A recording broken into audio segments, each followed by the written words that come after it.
Can't keep a charge throughout the day at all. Welcome back.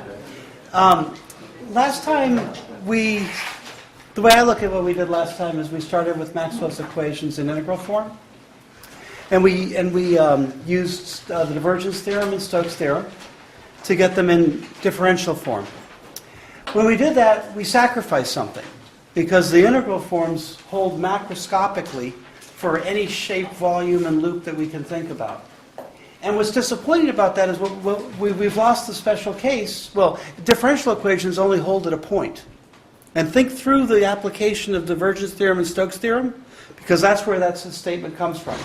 When you point to inside the integral and you say this is zero at all points, you're saying you're no longer talking about a macroscopic picture, you're talking about what happens at a point. And so it's disappointing because you lose what happens across a boundary as you move from free space to a rug, okay, or free space to a piece of glass. You lose what happens across that boundary. And so we went back last time and we looked at we interrogated what happens as we move the field across the transition. We found, for example, that the tangential part of the electric field is preserved across the boundary. On the other hand, the magnetic field, the tangential component of H, could change if there was a surface current on there. So last time, the two things that came out of our work last time was the representation of Maxwell's equations in differential form and the boundary conditions which we would solve them to. So if we solve the differential equations, we solve them subject to the boundary conditions that we derived. We really like differential equations much better than integral equations because you took courses in differential equations and you never took a course in integral equations. And in all the signals and systems and all your undergraduate stuff, you described your systems of interest with differential equations. You have built up years and years of experience working with differential equations, but not integral equations. And in fact, if you think back to your freshman physics class, the only time you really solved those integral equations was on times of tremendous symmetry, where you were able to pull the field outside the integral because of some artificial symmetry that your intuition told you what was going on. And I don't know about you, but I'm not very trusting of my intuition. I like to get the rigorous answer before I invoke my intuition, so that my intuition is always commenting about what I know is right. My intuition lies to me. The math doesn't, as long as I don't make a mistake on math, which is another problem. Okay. So, with that in mind, what's your favorite Maxwell's equation?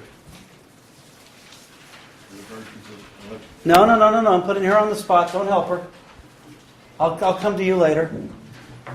That side of the class is getting antsy because I'm always facing you. Integral B dot. No. I want it in differential form.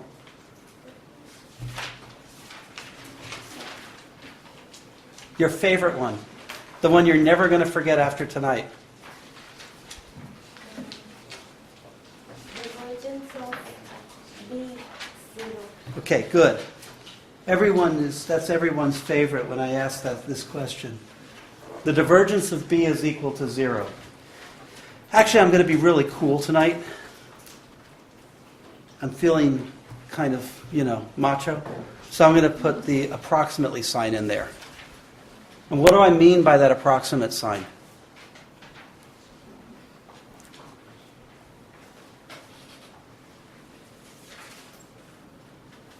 Why is it approximately equal to 0 and not exactly equal to 0?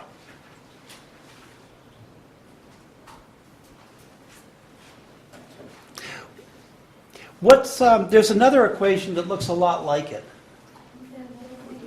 Del dot D is equal to rho. So what is rho in that equation?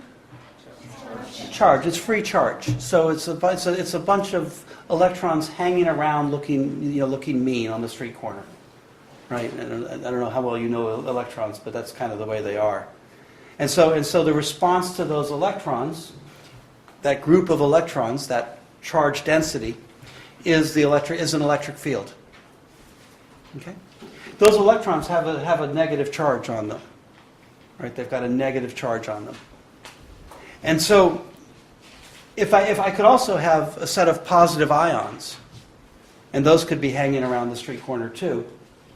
And so if I just had 2 or 3 sodium as a positive ion, right? If I had 2 or 3 sodium ions, I'd have an electric field that was the sum of those positive ions. So what's the fact that that right-hand side is 0 on the B equation, the magnetic field equation? Enclosed surface. So here's a minus sign, and here's a positive sign. Okay, so this was the street corner filled of negative electrons, those mean, horrible little electrons, and these are your nice little sodium ions that are floating around on the other side of the street. So this is a monopole of charge, because it's only minus, and this is a monopole of charge, because it's only plus. And I can have one, or I can have the other. Or in some instances I can have both, but like a salt, sodium chloride, where they both come together. But I can never have a north pole of a magnet. I can never have a magnetic monopole. And I can never have a south pole alone. North poles come in flavors of south poles. But generations of physicists keep hoping to discover a magnetic monopole. And in fact, some of the high energy physics experiments, they're always looking for a fleeting glance at a monopole. Or if you're an astronomer or a cosmologist, you look way, way, way, way back towards the horizon and you try to find out a time when monopoles existed. And the joke goes that there was a graduate student at Stanford that found a monopole, but the next graduate student found the other one. I know, it's a bad joke. So, but here's the deal, right? Here's the problem. If our job market, as electrical engineers is pretty good and we don't usually have to worry about these things, but supposing you were desperate and you had to go to work for a physicist. Anybody has a physics degree out there? Good, I can make fun of them. You do? Well, there's only one of you. There's probably another one in the back row. Cancel it out. So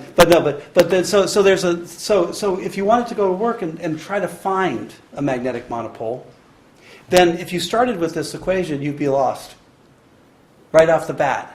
If you wanted to build an instrument to look for a magnetic monopole, you can't assume that there's a 0 there.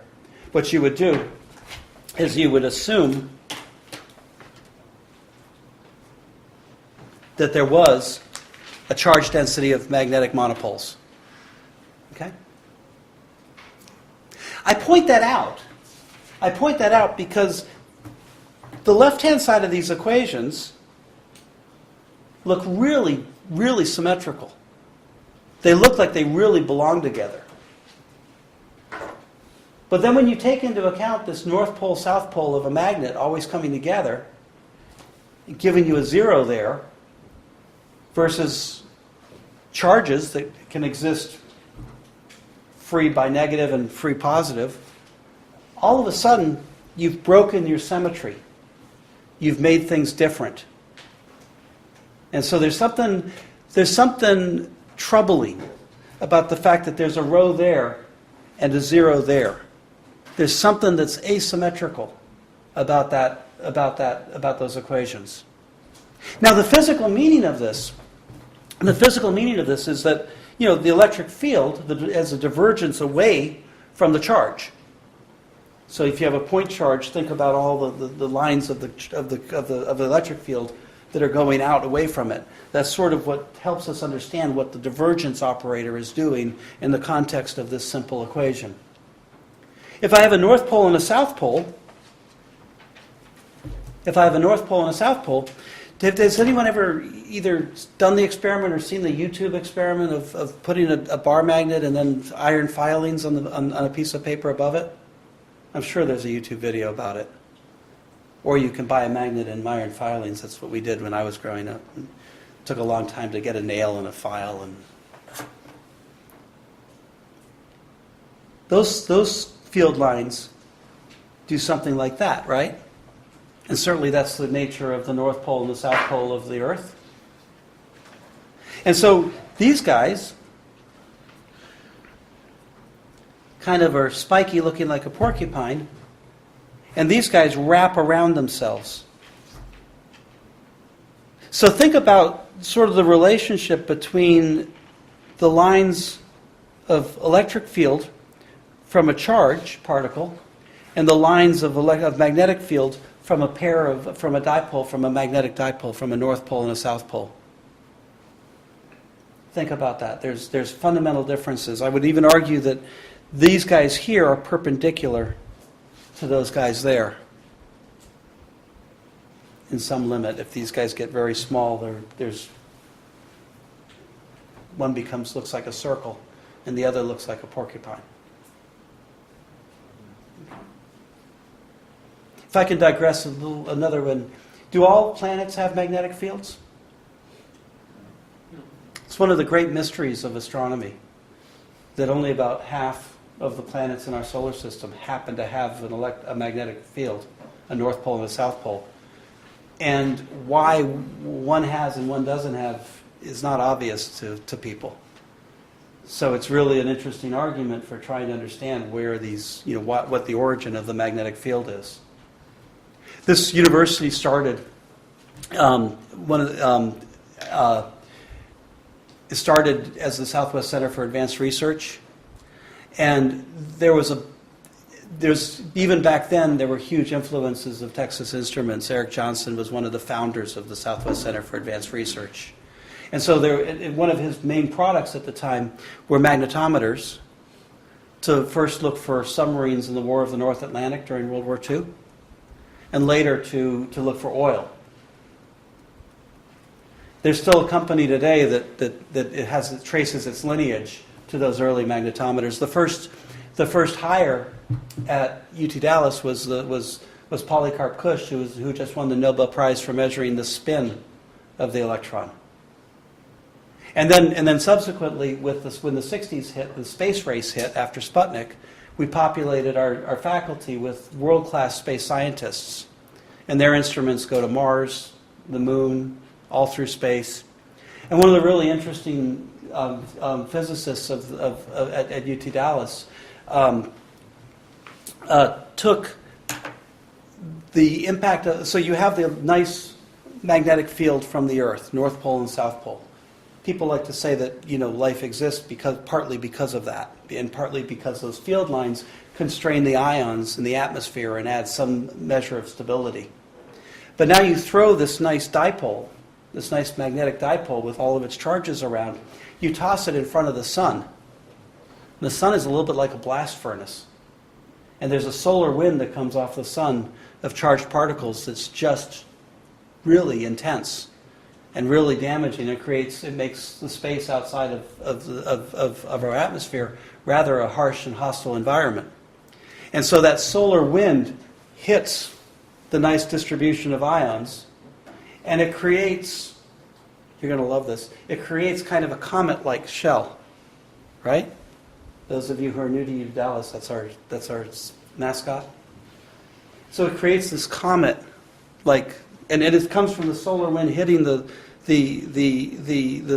charges of the magnetic fields and the magnetic fields themselves. And so the front end is flattened, and the back end, away towards Mars, is a long tail.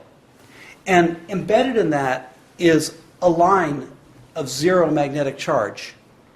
And the analytic expression of that, and it's actually quite a beautiful analytic expression, was developed on this campus of that. Okay. A long digression on these things. But what I'm trying to do is I want you to look at just these equations, and I want you to be thinking about what they mean. I want you to be thinking about what they mean. Okay? Now everyone says that these two equations, but why am I derisive to these equations? Why do I kind of diss these equations? Why do I kind of think these equations are, not the star of the show? They have less information. They're scalar equations. This is a scalar field. Rho is a scalar field. And when I have a nice vector field and I dot product it with another vector, i.e. the del operator, the left-hand side is also a scalar. So there's just one piece of information in this equation, one piece of information in this equation. Which are the better equations? I'll be really judgmental about that. Ampere's law and Oh, no. I hate names. Come on, what are the symbols? Del cross Del cross H, that's a good start. Negative J or negative dt. equals the partial derivative of b plus j. I'm going to assume you didn't have parentheses there. D by dt of del by del t of d. Same d that's over in here, and then j. And what's the other curl equation? Minus, good. Good. Now, remember I tried to imagine you putting a rho sub m in there? If I'm going to go to work for you and you want to hire me to build you a monopole detector, so I have to put in this red term of magnetic monopoles. But then I also have to allow for the fact that those north poles and the south poles can be moving so that there could be a current there. Okay? If I put that in, look at what happens to the symmetry of the equations. Right? If I look at what happens to the symmetry of the equations, if I happen to allow magnetic monopoles, they become perfectly symmetric. Okay? Yeah? Just because I'm thinking of symmetry, why would Jm not be negative in this case as well? I'm just. Oh, I can do it. I can have it any way I want. It's a constant, I guess, so it could be. I can. That's just a sign of the current. So if the current's coming towards you, it's one sign. If the current's going away from you, it's another sign. So I'm not too stressed about that. But you can be. Okay? The real truth of that is they don't somewhere in the early part of the universe, maybe the first few attoseconds, some symmetry happened. Some symmetry disappeared, and those guys went away. All the north poles and the south poles married each other, and came together and will never separate again, except perhaps at very, very, very high energies and for very, very, very short amount of time. Okay, but I'm not trying to convince you of anything. I'm just trying to point out the broken symmetry of Maxwell's equations, and that should help you. I hate to use the word remember them, because there's one element about them that's weird, and if I put those currents back in and that charge back in, and I understand what I'm doing, the symmetry comes back together again. Okay, that's kind of cool, I think. All right. You made a big deal about that minus sign. Tell me about it.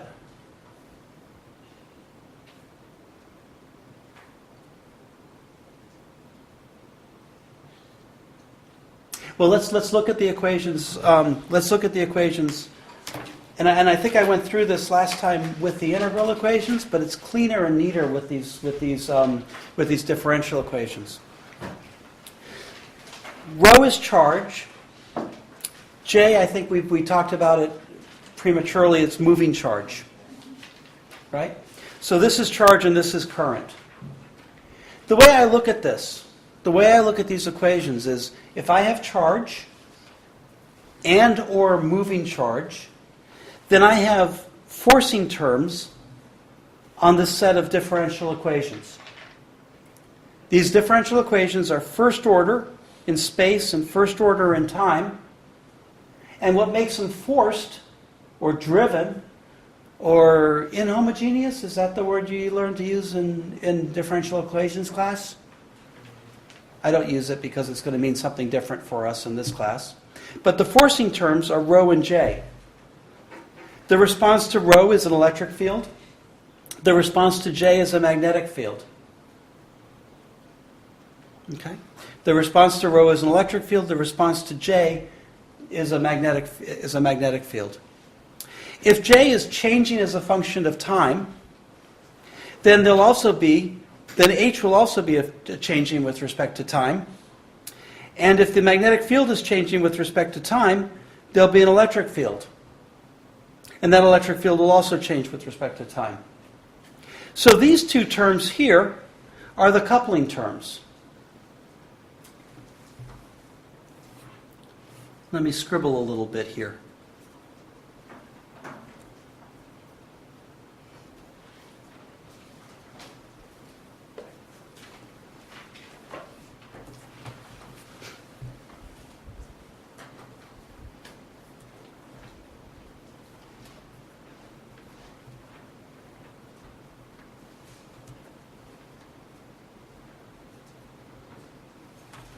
Can you see that?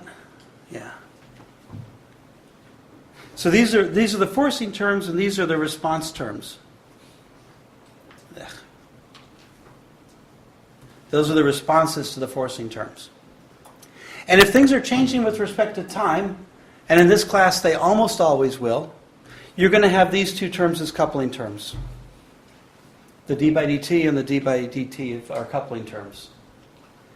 And if you look at the flow of energy, I guess, if you look at the flow of information or the flow of the fields, J to H to E to B to H to E to B and so on, back and forth, if I didn't have this back EMF, if I didn't have that minus sign there, my exponents would grow and grow and grow and grow and grow.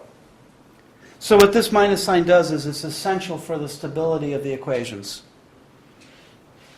It turns the field around. It opposes the action. It opposes that, the coupling term opposes the action, and that stabilizes the system.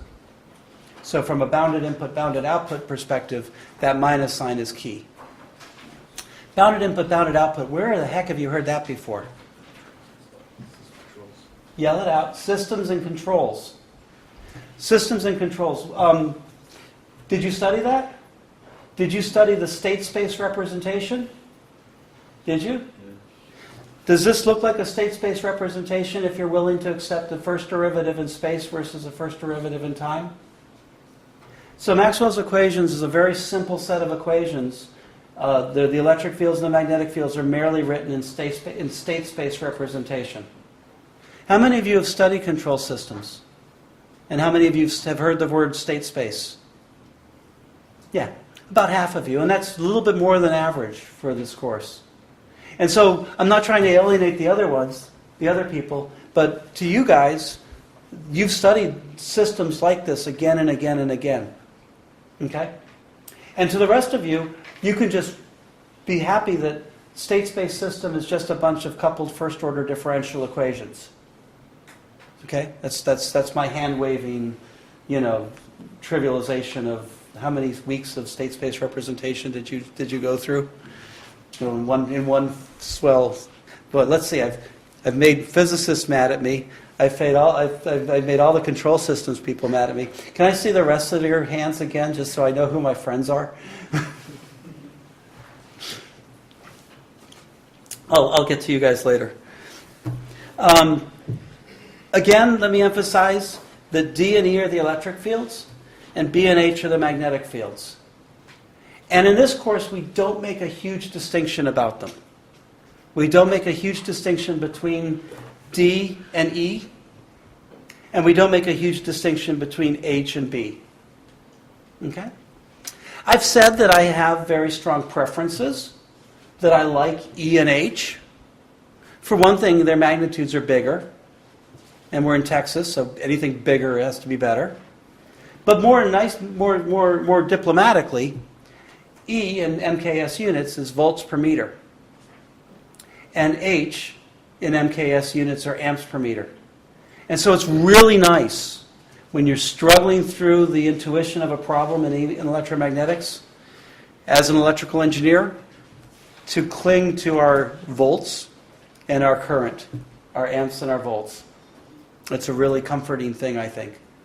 And so I will encourage you to pay homage to the E field and the H field just for the sake of their units. They're going to make you much happier in the long run. Okay? All right. Anyway, for me, I think it's useful to take some time and just to look at these equations and try to tease out certain things about them. And last time I did it with the integral form, and this time I thought we'd do it with the differential form. But really, what's fun about them and what's going to give us a lot more understanding of them is to put them to work. Okay, and not really put them to work. That sounds too strenuous. We're going to play with them. We're going to take them out of their box like a new toy at our birthday, and we're just going to play with them. Okay, and we're just going to see what happens to them. And remember some of the things that we could do. Do you remember when we were going back through? We were going back through the various ways of taking derivatives. And do you remember I made a comment that, every time I saw something, I wanted to take its derivative? That was really important to me. And do you remember we had all these vector identities that we kind of played around with? And I think by now you've all worked that one out in Cartesian coordinates, so you can get a sense of how much fun it is to take these derivatives, at least in Cartesian coordinates. So what I'm going to do is I'm going to play with these. I'm going to just give you an example of some of the ways we can do that. Okay. So do you remember we have this divergence of d equals rho? That was not your first choice of your equation, but it was your second favorite equation. And it's just a simple little equation. It's just a scalar equation. It's okay. But what I want to do is I want to take its derivative. Okay? And the way I want to take its derivative, and we're going to do all kinds of different permutations of derivatives and so on and so forth, and playing with these equations just to get to know them better. But in this case, I'm going to take the time derivative of both of those. So what I'm going to say is, supposing I've got charge and I've got moving charge, but this charge happens to be moving charge, and I want to know something about, okay, I've got this distribution of electrons. Remember, they were thuggish electrons. They were there with a negative, bad attitude on the street corner. And what I want to do is I want to chase them off, and so I want to see where the flow of these electrons change as a function of time goes. So if I take the derivative d by d rho of d by dt of rho, I'd have to take the derivative of the left-hand side as well. So I can rewrite the left-hand side, the divergence of del d del t, so I can interchange the order of differentiation. Any restrictions to that? This was d by dt of del of d, and now I have del of del d del t of d. Is there any restrictions mathematically on that? Can I always change this? Can I always interchange the order of differentiation? As long as they're both linear, right? Anytime, actually. Doesn't matter. I can always interchange the order of differentiation. And I think one argument for that is the field itself doesn't know you're differentiating it. And so it doesn't know that you're first differentiating with respect to one variable versus the other variable. And there may be stronger arguments than that. But. And the right-hand side is just del rho del t. Okay. At first glance, that doesn't get us anywhere, right? At first glance, that's just math. But does anything in there look familiar to you? Yell it, please. Del rho by del t looks familiar. Is there another term that looks familiar to you? Del d del t. There's a del d del t right there in Maxwell's equations, right? And in fact, I don't know why del rho del t is familiar. It will be, but it's not yet familiar to you because we haven't seen it before. But look, we have seen this del d del t, and that del d del t is equal to the curl of h minus j. So what I can do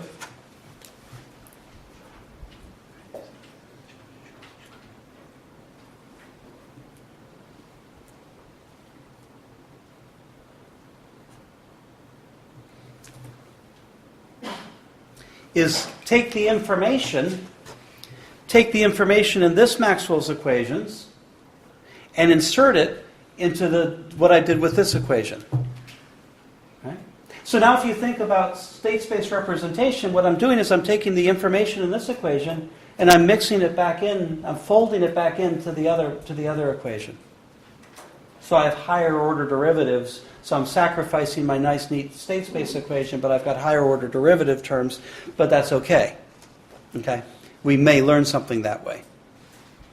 And that process flow of taking the derivative of one of these equations in some way and folding in information from another Maxwell's equation, we're going to do again and again and again and again in this class. Okay? And this is just our first and simplest little fun example of playing with our new toy on our birthday. Okay? So now I have this equation here. Let me distribute.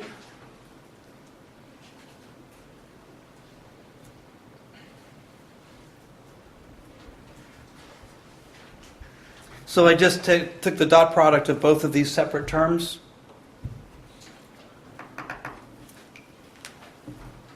Don't be shy. You want to say it. Go ahead. Tell me what to do next. Del dot del cross H is 0. Yes! Awesome. I knew if I picked on you, I wouldn't be disappointed. The divergence of the curl of any vector, doesn't matter if it's H or not, but any vector at all, by a vector identity, that goes to 0.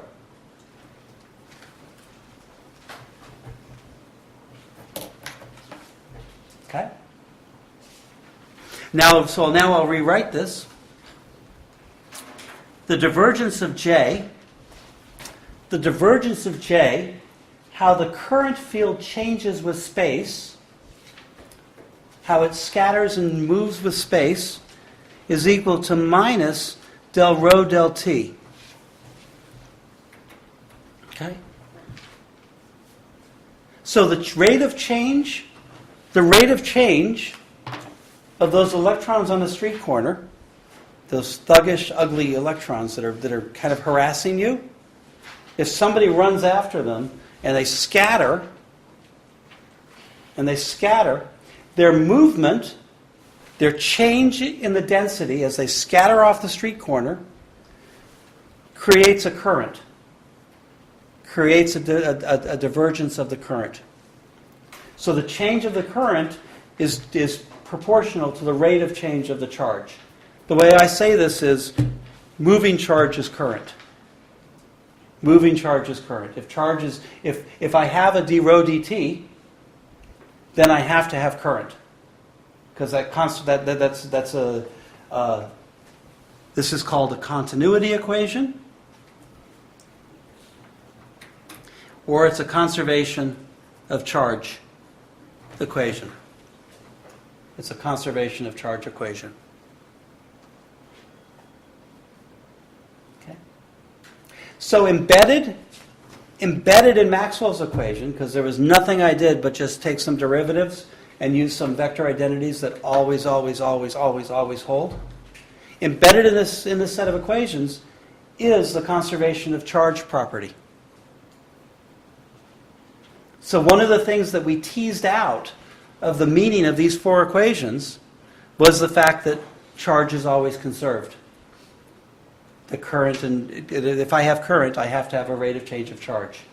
If I take my battery and I put it into my God, what's run by batteries? AAA batteries these days. Oh, my noise-canceling headphones. Right, everything else is rechargeable. But if I put in my AAA battery into my little noise-canceling headphones, the charge in that AAA battery decays down because of the current that flows through the circuitry that does the operation of my headphones. Conservation of charge. Okay? Hugely important term. And again, I'll come back and I'll beg forgiveness to the physicists in the house. Conservation laws are really important, right? Conservation of energy, conservation of charge, conservation of momentum, conservation of mass. In fact, to some extent, in some physics worlds, the world is defined first and foremost by what is conserved. if I conserve angular momentum, then that everything else follows from that property. So in some respects, we double E's have it backwards because embedded in Maxwell's equations is a fundamental conservation of charge. And so for this reason, this is sometimes called, so this is sometimes called Maxwell's fifth equation. Now, I wouldn't make too much of that. I'm even embarrassed to have written it down. What I will say that is this. If you use this equation, this equation, this equation, and this equation, if you make use of all four of these equations, then you are forbidden to use this fifth equation because there's no new information in this fifth equation. However, if you use this equation, then you can get rid of one of these equations. Okay? So it depends on what route of your mathematics is easier. Okay? But do you see what we did? We started with Maxwell's equations. We kicked them with derivatives. We had some fun with them. And we discovered something interesting that fell out of it. And I like this example for the first example because it took us 1, 2, 3, 4 lines of a derivation. Probably one of the shortest and simplest derivations we're going to do with a hugely profound result. And the techniques of it are very simple. And we'll follow it again and again. Take the derivative of both sides, substitute in a Maxwell's equation, and apply a vector identity.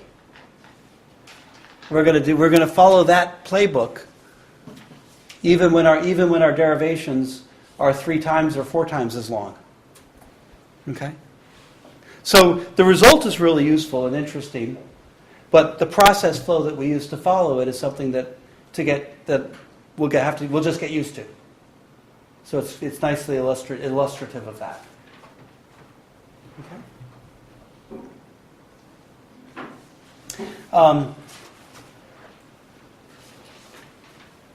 Now, I've been dancing around this topic. I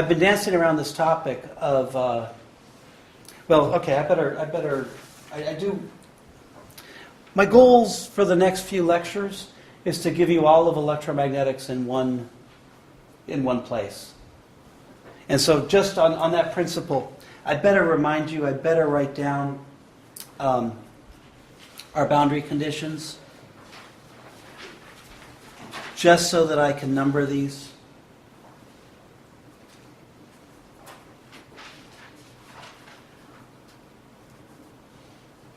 Oh, that's not true. That's equal to JS.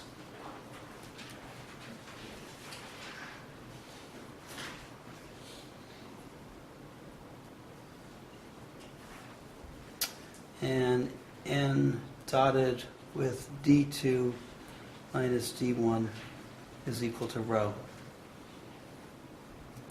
S. 8 and 9. So equations 6, 7, 8, and 9 are the boundary conditions. Tangential component is conserved of the electric field.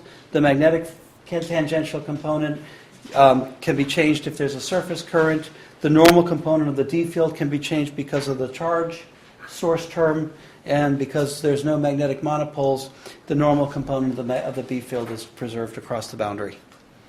So I've got 2 equations that describe the normal components and 2 equations that describe the tangential components, and that makes up the entire vector. Okay? As long as I can go easily between E and D and B and H. And that's what I want to do now. Okay? So I've been telling you so far not to worry about the distinction between D and B. I'm sorry, between D and H. So, between D and E and D and H. I'm glad some of you are awake. I'm not. So let me write that down in a little bit more careful manner. The electric field D is proportional to the electric field E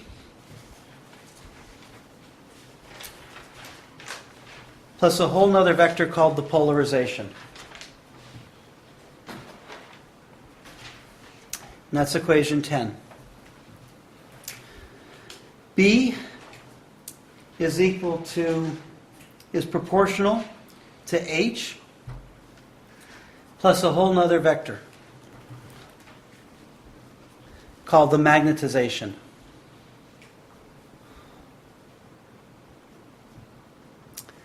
Now, at this point, you should feel cheated, unhappy, because I've said absolutely nothing. What I've said is that the electric field D is proportional to the electric field E plus a whole nother vector that can be anything I want. So I've introduced two new equations and two new vector fields. So I've not constrained my problem set one bit. So I've said absolutely nothing about the way D and E are really related. Okay? But this is an important start. The subscript 0 and 0 here, epsilon naught and mu naught, stands for free space, or in a vacuum.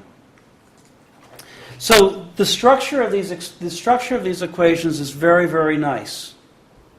What I'm saying is, in free space without any matter whatsoever, D is proportional to E and B is proportional to H. And the proportionality constants, part of their job is to make up the units. Okay? You've seen epsilon naught before. What is it? What's the number and what's the units of it?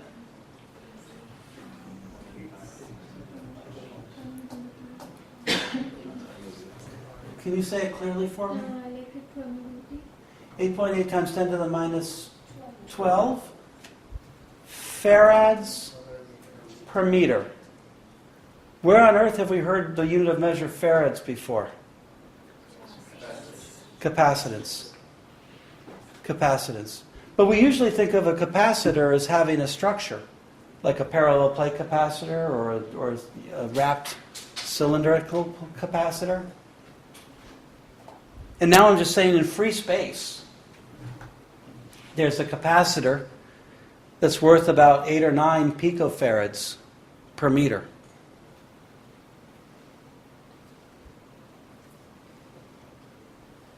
What does a capacitor do? It stores energy. If I have a capacitor that's charged to a voltage V, how much energy does it store? 1/2 CV squared. Okay? So if I have an electric field that's just sitting there in space, the fact that it's in space, there's energy there that's being stored. And what stores it is the structure of space, and it stores it with a capacitance per length of about 8.8 picofarads per meter. And I keep coming back to picofarads instead of 10 to the minus 12, because if we build capacitors based on it, that's sort of our building block. We can crank up the 8.8 times 10 to the minus 12, and we can focus it a little bit, but we're stuck starting with about 10 picofarads per meter. That's all we can really do. So it's kind of nice. I mean, the units of epsilon are actually kind of telling us something about what's going on in space. So this is the free space term, and then this is everything else that's due to the material that we happen to be in. So if this room is completely empty, then it's worth an epsilon naught. If you guys come in there, if we start filling it with desks, pretty soon we're going to flood it with water. That additional flooding, you guys, the desks, and that additional flooding with water is all going to add material, and it's going to add to the polarization of the material. In other words, if I have a parallel plate capacitor, does anyone remember what the capacitance is? Epsilon naught A over D. If I now put some wax or paraffin between the plates, it's epsilon A over D. So the capacitance goes up. That's the addition of an additional polarization of additional material into that system. And that's what this guy is trying to describe. So even though this is a trivial mathematical equation, the structure of it is really nice because it breaks apart what's happening in free space with what's happening with the material response. Now here's one of the interesting deals. If I just look at Maxwell's equations, and I look at them in free space, the relationship between B and H and D and E are just simple, stupid constants. What was mu naught, by the way? 1.256. No. 1 over 4 pi. 4 pi times, you're doing the decimal, but I want to emphasize the 4 pi, times 10 to the minus 7. Well, units. Henries per meter. If farads per meter are capacitor, where do henries per meter come from? Inductances. Okay. We'll come back to that in a heartbeat. So if these are just stupid simple constants, 4 pi times 10 to the minus 7, 8.8 times 10 to the minus 12, then these, when I substitute them in here, and here, and here, I just get a set of coupled first-order differential equations with constant coefficients. Trying to win back some of my enemies in the control system world. That's a nice linear time invariant system, right? Time invariant and shift invariant in space. So all of my Fourier transform, all my Fourier properties, all my convolution properties, all that stuff comes out, and Maxwell's equations are nothing more than gussied up signals and systems equations. If I have simple materials. Okay? If I have more complicated materials, i.e. wax that starts to melt because I put such high fields on it, that it's no longer solid paraffin but melted paraffin, if it starts to go nonlinear on me, all the complexities of Maxwell's equations come from P and M. They come from the material response. As long as you restrict yourself to dirt simple materials, then Maxwell's equations are infinitely tractable a set of equations. There's absolutely nothing difficult about Maxwell's equations, especially if you just stick to Cartesian coordinates. Okay? And in this class, we will mostly do dirt simple materials. Okay? So if you want your life to be interesting, then make P nonlinear. Let your magnet have some history associated with it, and then you bleed in the complexity through P and through M, the material response of your materials. Okay. All right. Let me circle. We beat this guy to death. The 1/2 CV squared. Well, not yet. I'll come back to it. Don't worry. I'm very good at milking things. Henries per meter. And henries were inductors again? So, what do inductors do? If capacitors store energy, what do inductors do? They also store energy. If I have an inductance, what's the energy stored in an inductance? Magnetic field. If I have, usually you think about a current flowing through that twisted wire. So if I have a current flowing through an inductor, what do I have? How much energy do I store? 1/2 Li squared. So the capacitor, this epsilon naught term, is worth a 1/2 CV squared. This inductor here is worth a 1/2 Li squared. Now let's think a little bit about about voltage, where that comes from in a capacitor, and a little bit about what the current means. Okay? And I'll just go back to the continuity equation, just to have some artwork up there while we talk about this. But if you think about the voltage across a parallel plate capacitor, we start thinking about where that came from. And what we did was we took a power supply and we, charge by charge, we laid it on one plate and not the other plate. So we built up charge that sat on one plate, and it was just sitting there. It was just charge that was sitting on that plate. Pretty static, right? And that led to the potential voltage between the two plates.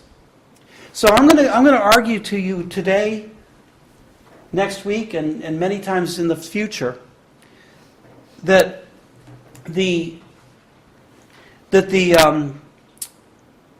that voltage term, that 1/2 CV squared term, the term that's associated with the electric fields, I'm going to argue that as potential energy. I'm going to argue that as potential energy. Okay? Now, the charge, the current that's going through the solenoid, the current that's going through the inductor, the Henry's per meter term, that's moving charge. Moving things have velocities associated with them. Moving things are kinetic. Right? So I'm going to argue today, next week, and into the future, that the inductor term is a kinetic energy. So in an LC circuit, I have a capacitor, which is potential energy, and an inductor, which is kinetic energy. And the operation of that circuit, the movement of charge from the capacitor through the inductor, onto the capacitor, back through the inductor, back onto the capacitor, again and again, is a handoff of kinetic energy to potential energy to kinetic energy, back to potential energy, back to kinetic energy, back to potential energy, back to kinetic energy. Okay? I will argue that that's what's going on in these equations here. That the amps per meter of the H field and the volts per meter of the electric field are telling us something about the flow or the trade-off between potential energy and kinetic energy, between the kinetics and the potentials of the system. Now we've got a lot of ways to go before we button that up into a hard, fast thing. But if I can push this analogy, this fairly rough hand waving argument that's based only on units, on just getting a little bit more carried away with units, what I'll argue, what I'll talk to you about is a roller coaster. And if you climb to the top of a roller coaster and you're sitting in the car at the very top of this roller coaster, I'm always very nervous because I look down and I see mgh worth of potential energy until I fall splat onto the concrete below. Right? But my velocity is nothing. So my kinetic energy is nothing, but my potential energy is very high. And so then somebody gives me a little tap and my car goes off the top and it starts to accelerate and I start to trade off potential energy to kinetic energy. And so when I get to the bottom of the well of the roller coaster, when I'm halfway down, I've got half the potential energy and half the kinetic energy. When I go a little bit further and I'm in the well, I'm all kinetic and no potential. And then I come back up, and when I go in that perfectly lossless system, no friction, no nothing, I get right back up to the top of the mgh, right, and I'm all potential energy and no kinetic energy. And if I think in terms of that LC circuit, and I think in terms of that transference back and forth between the two, you know that the solution of that are sines and cosines. And so it's for reasons like that that we call this set of coupled first-order differential equations with ridiculously simple materials Maxwell's wave equations. Okay? And so there's an argument blended in there for the sines and the cosines being supported as solutions to these. The argument comes from the physics of kinetic energy and potential energy that I horribly extrapolated from the units of those constants, but also to try to win back the half the class that's had control theory. Your Fourier transform of those state space equations, your Fourier transform of all linear time invariant shift invariant systems, are predicated on the fact that there are wave solutions to those. Okay? So, a lot of discussion and an awful lot of extrapolation of these equations just from units. But don't worry, because coming up is going to be a very, very, very rigorous treatment of that when we actually will look at the energies associated with these equations, and we'll pull that information out. All right. Well, let's see. Supposing that P is proportional to the electric field E, and supposing that M is proportional to H. In other words, P is linearly proportional to E, and M is linearly proportional to H. Very, very, very simple materials. The proportionality constant, by the way,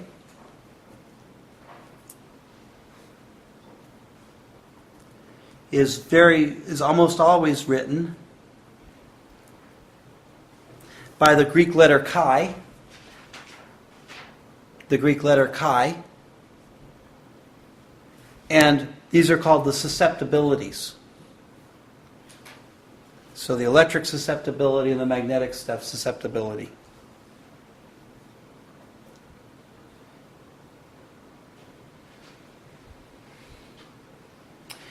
If I substitute these guys in there and I look at units,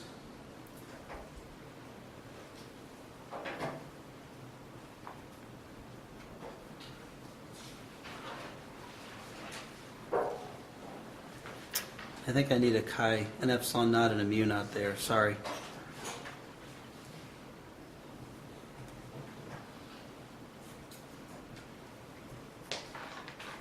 So the susceptibilities that look having to do with the imaginary part of the admittance?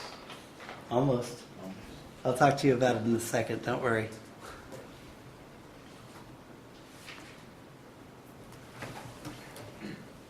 So I left off the units there. Silly me. So the susceptibility of the material is everything that's not mu. For simple materials, everything that's not epsilon naught and not mu naught for a magnetic. So the susceptibilities describe the response of the material, or describes the energy that the field leaves behind in the material, or is stored in the material. So this notation is really nice because I see that my susceptibilities are dimensionless, because I'm adding it to 1. And so this is the free space response, and this is the material response. So if you're going to try to work out the physics of the response of the material, you're going to focus in on what the chi is.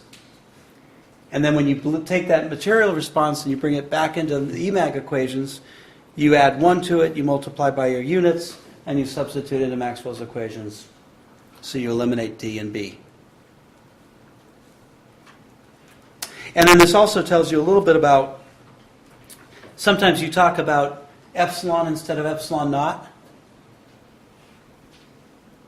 And sometimes you talk about mu instead of mu naught. I think you've done that as in your other EMAG classes. But really what I like is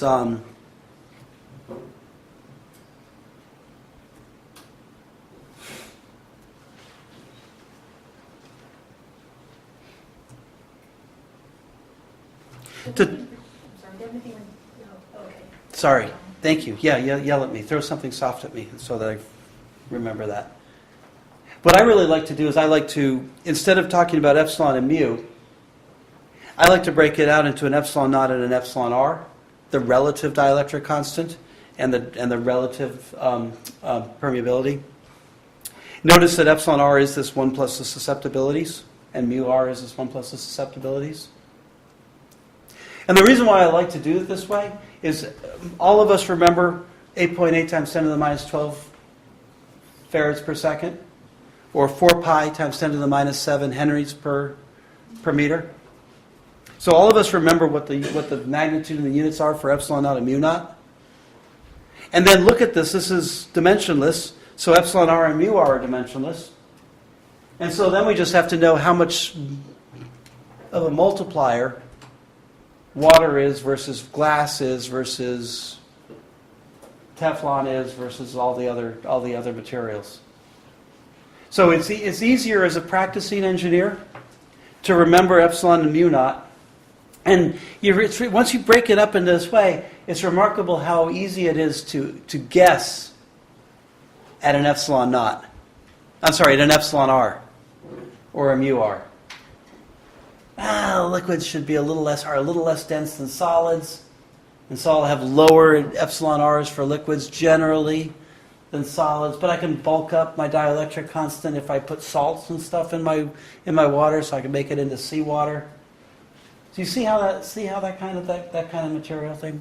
Now you had a question about, is that the Imaginary term for Oh. admittance.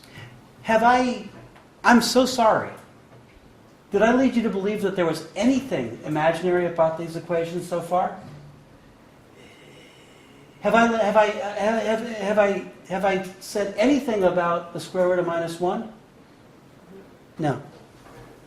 These are all incredibly real properties right now. You'll find that I'm not a big fan of the square root of minus 1. I mean, it's okay. It's a convenience. But I'll remind you, it's an imaginary number. It doesn't exist. It's an excellent placeholder, right? It's an excellent placeholder for phase, and that's the only reason that is the reason we use it, so that we can break off the real parts and throw it in one bin, and the imaginary parts and throw it in another bin and keep them separate. But I can use the unit vectors for that. I can use a lot of other things for that. I can talk about amplitude versus frequency versus phase if I want to. Now, don't get me wrong. When the time comes, I will write my cosine as an e to the I omega t. But right now, I'm not. Right now, I have pure numbers that I can actually measure. Okay, and that's the thing, is once you start down this path, once you start down this path, this very questionable path of the square root of minus 1, you can't measure it. You can't make a measurement of the square root of minus 1 because it's imaginary, it doesn't exist. You can measure the phase and you can represent it that way, but no, everything so far here is physical. Sorry. I'll break my rules, obviously. But I'm just saying it a little bit dramatically to get you thinking about this.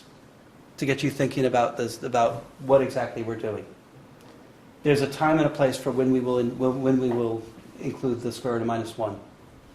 And we will, but not yet. Because these are real physical numbers. And there's sometimes problems are really easy with that. Much easier with that. Now, one of the things that I will do in a couple of lectures, pretty soon now, is I'm going to go through. When do we get off? 8:15? Okay. I'm going to ask you that every class. One of the things I will do is this is the simplest.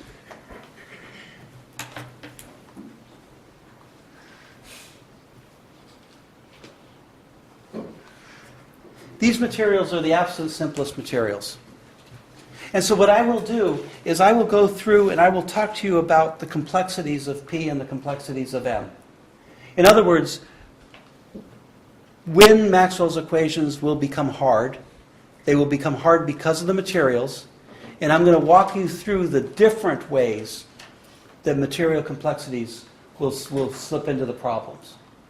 And when I do that, you'll get a really good sense of how you would attack a nonlinear problem, or how you would attack a crystal that where things change with respect to direction or space.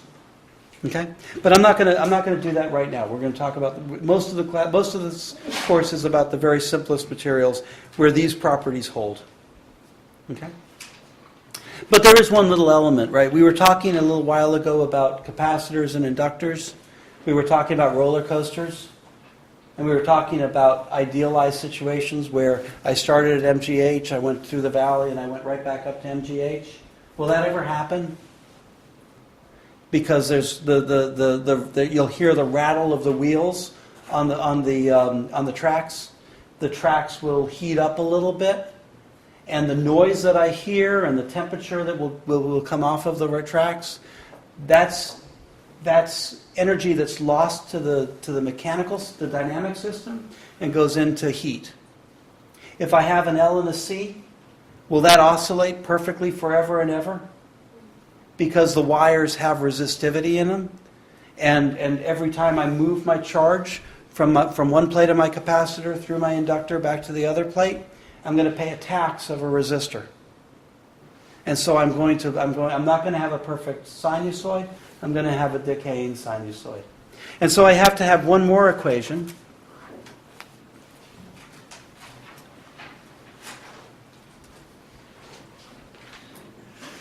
That describes the finite resistance of a material. So the current is equal to the conductivity times the electric field. Amps, volts, and 1 over ohms. So this is Ohm's law. And sigma is the conductivity of the material. Sigma is the conductivity of the material, measured in mhos, MHO, 1 over ohms. There's some per meter squared and stuff in there and per meters that I'll let you guys work out, because that's not volts, that's volts per meter. But I'll let you worry about all that stuff and clean that up. Okay? So this is the last material equation that we'll also use. And again, what I love about this, and this is pretty profound. I have capacitance, I have inductance, and I have resistance. So there is the EMAG that we are going to talk about. When you get really confused, really stressed out, we're just doing an LRC circuit. Everything we're doing is just an inductor, a capacitor, and a resistor. I know you're going to want your money back. It's too late. But seriously, the units here, volts, amps, farads, henries, ohms. It's there. It's all part of Maxwell's equations with the smallest amount of material considerations. And that's really nice. That's really nice, because we will do interesting things, and we will do useful things, and we will be able to understand them better with these kinds of analogies, these kinds of situations. Okay. All right. Now my job here, my goal for these lectures is to present all the elements of electromagnetics on a handful of these slides. Okay? So that you have at your fingertips all that you need. Okay? And we're getting close. This is the hard thing and the easy thing about EMAG. We have rho, we have J, we have E, we have D, we have B, we have H. Now I've introduced mu and epsilon and sigma. There's a lot of things to keep track of, right? And there are a few more that we have to worry about. We're not out of the woods yet, but there's a few more that we have to worry about. So what I want to do is I want to get all that out for you in front of you so that you see at least you see the deck of cards. At least you see all the parameters, all the fields that we're going to play with, all the numbers that we're going to play with. Okay? Now, frankly, most of this you've seen before. Certainly you've seen resistors before. Certainly you've seen capacitors and inductors before. So I'm just wrapping things together a little bit. But I've got to say, it's pretty confusing to keep track of all the quantities of electromagnetics. Which is why, when we're done with this few lectures, I'll promise you that I'm not going to spring another field on you. And that can be really aggravating, I think, in an undergraduate EMAG class, where you've just gotten comfortable with one of your fields and they throw you a new one. So I don't want to do that. I want to get them all out up front first.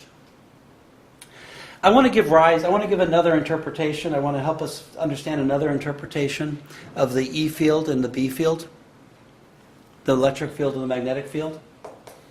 And so I'm going to remind you of an equation that you've looked at before. And so I'm going to take one of my electrons off of the street corner, and I'm going to grab it. The rest of them are going to run away. So I'm just going to grab this one little tiny electron, and I'm going to scotch tape it to a little piece of fishing line. Okay. So now I'm going to walk around with this electron on a leash. This little electron on the end of a fishing line. And that's going to be it's a tiny little charge, and it's going to be my little test charge. Okay? So I'm going to dangle it in front of an electric field. What does the electric field do to that little test charge?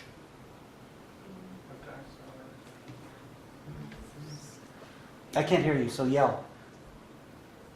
Either it attracts the electron or repels it. Exactly right. The electric field imparts a force onto that charge. And the stronger the electric field, the stronger the force. Right? And you're right, depending on the signs, it could be either repulsive or attractive. So I have to worry, partly that is, force is a vector. Right? So it has a direction as well as a magnitude. So that's equal to the test charge Q times the electric field, right? That's the Coulomb force. So now we see another interpretation of what the electric field is in volts per meter. It's something that imparts a force onto an electron. So if I've got an electric field, I'll move, I'll accelerate. F equals ma, right? I'll accelerate those electrons. So I'll start them in motion if I have an electric field. So the electric field is one constant, one test charge away from a force, away from accelerating. Okay? Now supposing I dangle this in front of a magnetic field.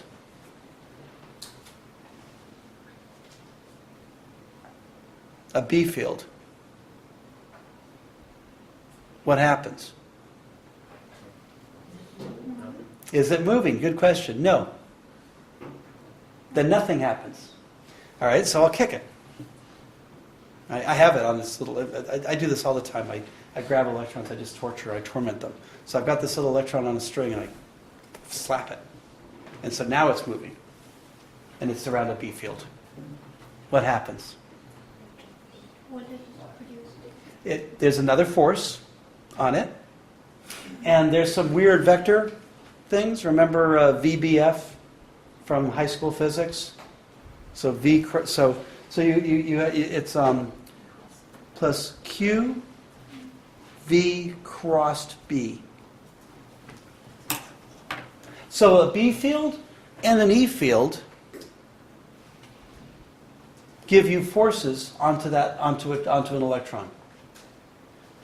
And so again, this is another interpretation. This is another interpretation of what the E field does and what the B field does. Okay? So this is an equation that you've seen before, and I offer it now in the context of you solve Maxwell's equations, subject to boundary conditions. And now you understand what it does to certain charges in your